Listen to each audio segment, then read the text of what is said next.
هي زوجتي عنوانها عنواني، وحبيبتي بستانها بستاني.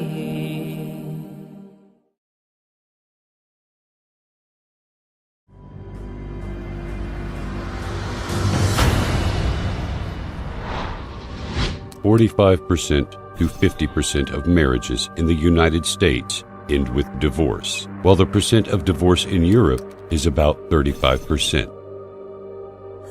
What are the reasons for divorce? Maybe the difference in opinions, the lack of psychological and emotional harmony, the harsh treatment from one side to the other. Many men lack the art of dealing with their ladies.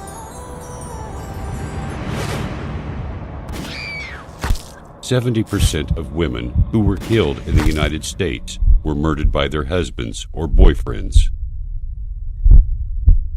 Before the messenger Muhammad, peace be upon him, was sent, the woman, the wife, was not really that much appreciated in different societies.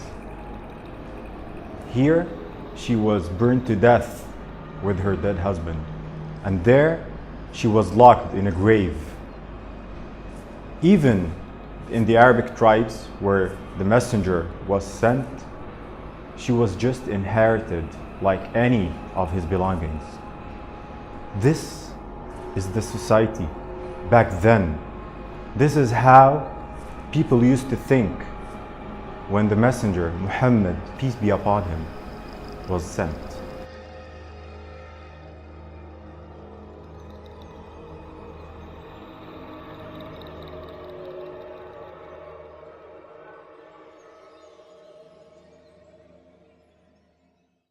Nowadays, the man who opens the door for his lady is considered as a gentle, delicate, and civilized man.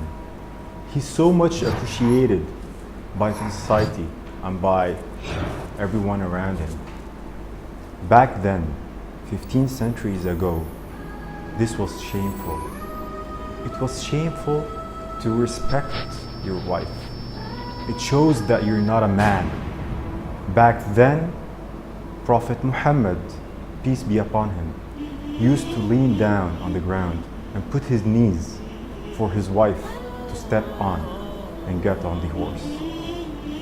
Imagine, he's decades, centuries, what I say millenniums ahead in human civilization and respect to women and ladies' rights. 20% of pregnant women in the world are subject to violence from their husbands or relatives. 70% of them cannot run away because of their children or lack of income. This madness needs one thing. It needs the teachings of Muhammad. Sayyida Aisha, the Prophet's wife, narrated that one time some of his companions played with the sticks in the masjid. And she wanted to watch, so he put his hands for her to lean her head on and watch. She said, I attended to keep watching for longer and longer, just to see when will he get bored, when will he get tired and remove his hand. And she said, actually, I lost the interest in watching and he was still there for me.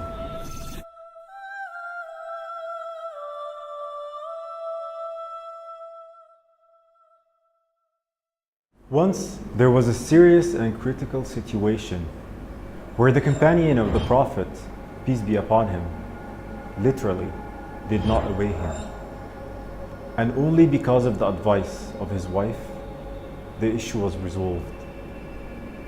So the Prophet, peace be upon him, was not just nice and gentle with his wife, he also respected her as an equal person. Prophet Muhammad said, anything you spend for the sake of Allah, you will get your reward for it, even if it was a morsel of bread you put in your wife's mouth. Prophet Muhammad, peace be upon him, said, in this world, woman and perfume have been made dear to me, and the dearest among all. is salah, prayer. And his wife said that he never hit a woman with his hands. Prophet Muhammad, peace be upon him, said, act kindly towards women, and the Quran says, and live with them in kindness. For the Prophet Muhammad, peace be upon him, being a women's rights activist and defending the women's rights back then, this was not an addition to his message. This was something that actually made a lot of resistance between the Arabs back then. A lot of the Arabs refused to join this new message, this new religion, because it simply equals between the man and the woman. So although this slowed the spread of his message, although this, he still insisted on being himself, on delivering the full message from Allah. He still gave the women their rights because it's simply their rights in Islam. Even after Islam, when Umar ibn al-Khattab, a very respected companion of the Prophet, peace be upon him, he got angry on his wife because she answered him back. And he blamed her for answering him back. And she said, what's the problem? Even the wife of the Prophet, peace be upon him, answers him back. Why don't you accept? And this is how the whole society was tuned to respect the woman. The Quran addresses men about women and says, and do not make difficulties for them in order to take back part of what you gave them. And the Prophet says, you are obliged to support and provide them, your wives, with clothing kindly.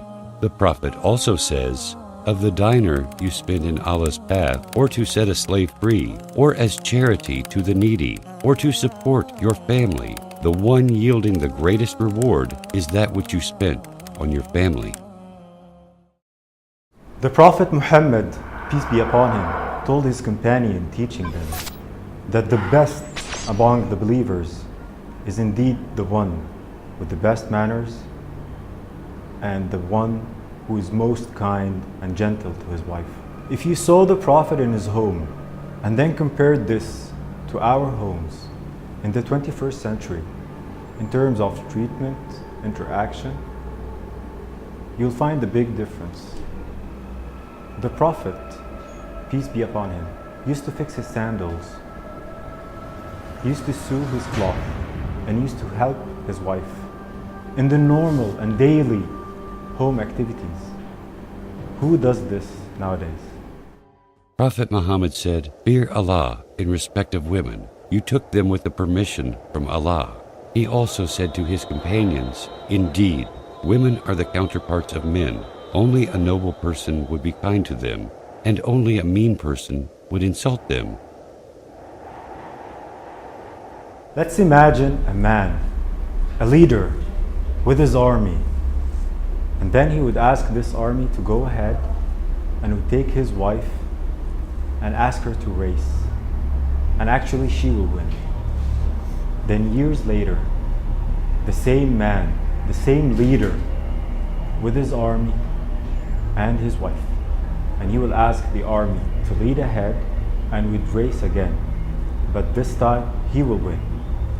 And then he will tease her, laughing and saying, now we're even. This is the Prophet, peace be upon him, with his wife. And back home, in privacy, he would praise his wife. He would pamper her and spoil her, call her with the beloved nickname, and he would tell her how much she's pretty and her beautiful features. This is the Prophet, peace be upon him. Prophet Muhammad said, the best of you are those who behave best to their wives. One of the best orders given by Prophet Muhammad, peace be upon him, was to one of his companions. And this is not to enter the house at night, coming back from a long trip, without letting your wife know. This is just to give her a chance to take care of herself, comb her hair, and to see her in a way she wants to be seen in. And during the day, Prophet Muhammad, peace be upon him, would never enter the house before knocking the door and letting his wife know that he's entering. And the first thing he would do was to use the siwak, which is basically to brush his teeth. He wants always to be smelled properly and nice for his wife. When the Prophet was asked, "Whom do you love the most?" he said, "Aisha." The one who asked him said, "I am asking you about men." The Prophet said, "Her father." This is how Prophet Muhammad saw his wife. He saw her as the most beloved person to him, and her family was the most beloved family to him. While other beliefs believe that the woman during her monthly period is defiled and impure, and that she also impures anything that she touches, and they used to build a tent outside of the main tent for her to live in during those few days. At that time, the Prophet, peace be upon him, used to check where did his wife drink and just take the sip from the same place she did. Where did she eat? And he will follow her lips and eat from the same place. He would comb her hair. He would make her feel that she is more beloved and wanted at this critical and sensitive part of the month for her. When the Prophet Muhammad was asked about the right of the wife, he said, "Feed her when you get food, give her clothes to wear when you wear clothes, refrain from abusing her, and do not separate from your wife, except within the house." Among all the teachings of the Prophet Muhammad, peace be upon him, before dying, he chose to stress on two things. One is the prayer, the main thing in Islam, and the other was the wife, the woman.